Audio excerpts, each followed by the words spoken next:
Big breakings ఒకేసారి ఒకే frame లో 4 big breakings back to back చూద్దాం. ఫస్ట్ బ్రేకింగ్, రేపు సీఎం రేవంత్ తో నేషనల్ హైవే అథారిటీ బృందం భేటీ కాబోతోంది. సెకండ్ బ్రేకింగ్, సీఎంఆర్ ఘటనని సుమోటోగా స్వీకరించింది మహిళా కమిషన్. థర్డ్ బ్రేకింగ్, బంగ్లాదేశ్ నుంచి చొరబాట్లను బీఎస్ఎఫ్ ప్రోత్సహిస్తోంది అంటూ మమత కొన్ని కీలక వ్యాఖ్యలు చేశారు. ఇక ఫోర్త్ బ్రేకింగ్, సంభల్ జామా మసీదుపై అడ్వకేట్ కమిషనర్ నివేదిక ఇచ్చారు.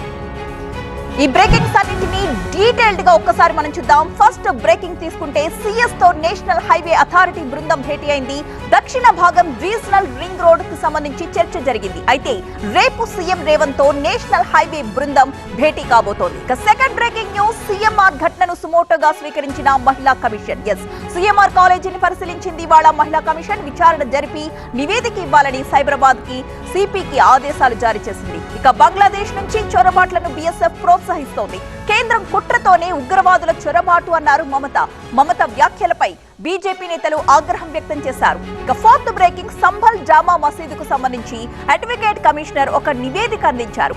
మసీదులో ఆలయం ఆనవాళ్లు, బావిని గుర్తించారు. స్పాట్ లో కొత్తగా నిర్మాణాలు చేపట్టినట్లుగా ఆధారాలు కూడా ఉన్నాయి. ఇవి సూపర్ ప్రైమ్ టైమ్ లో ఉన్న బిగ్ 4 బ్రేకింగ్ న్యూస్.